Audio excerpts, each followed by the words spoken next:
If you're a PC enthusiast, you play probably. If you're a PC enthusiast, you play. I can't say probably. Are you a PC enthusiast trying to beef out and lead in the 11 dynamic?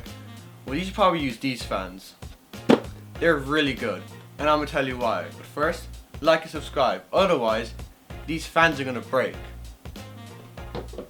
These fans are really good because they come with a 10 hub 5-pin or ARGB fan header, and come with a 3-pin, one of the 3-pin ARGB controllers, which you plug in. You control them through the thing. You press this button on the remote.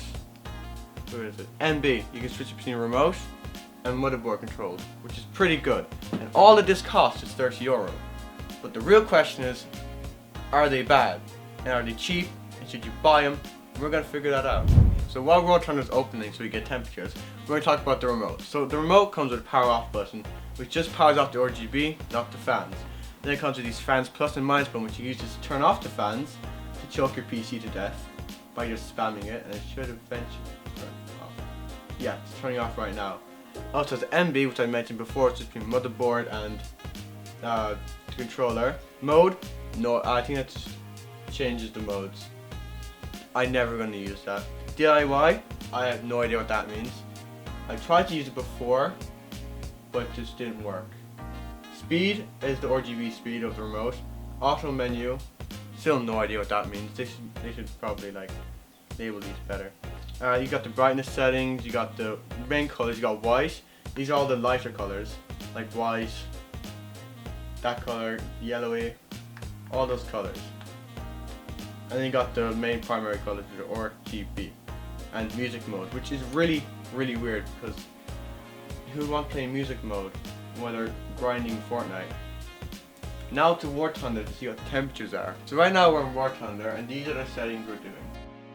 Keep in mind, this is a GT1030, so it's like solely dependent on fresh air and airflow. It doesn't have any fans. And we are getting like like nearly 70 frames per second, 80. So we're just gonna like fly around, get really high, because that means it's gonna like render a lot more.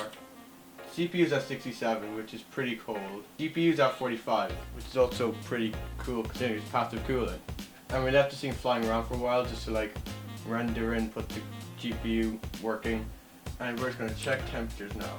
And our CPU is at 66 degrees, which is pretty okay. Considering when I was playing GTA 5, it was around 70 degrees. GPU is at 50, not 55, which is kind of okay considering this is passive cooling. So now we're going to switch off these fans and switch this fan out for one of the fans that came with the case. So we're starting to fly around War Thunder. We have, this is intake, so it's blowing air in, going off into outtake. Was that right? I gotta check with this because they don't just, yeah. Intake, outtake. And one thing that I forgot to mention was these anti-vibration pads, which are really good considering this is €30 for 3 fans. Like that's like €10 for fans. Less actually, because it involves a 6-pin, it's not 5-pin, we can actually check. There's 6 pins on these. Yeah, it's an anti-vibration pad, which is actually quite cool considering like they're cheap fans. CPU was actually, we didn't go into 70 degrees, did we? It's around like 67 degrees, there was an increase. And the GPU's at 47, which isn't that bad. So is it better? It probably is, because in this fan, in this orientation, the airflow right now is like that. But if you had fans coming in, better airflow. So it would be better to get these fans, they're really good. And good price performance. These fans are very good. If you want to beef out a computer for a low budget, they're really good.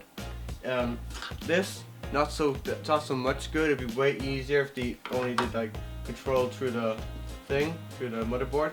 But it would be cool if your motherboard never had 2 3-pin RGB headers, which is annoying because I have RGB motherboard, not an RGB power supply, which requires a 3-pin. I only have 1, so it's a good and bad having a remote. But this remote can malfunction sometimes, which I have had happening, where it'll just switch off, which is probably bad. You can take out the battery and it'll solve the problem. But anyway, good fans, good budget. If you want to beef out an 11 dynamic, absolutely great.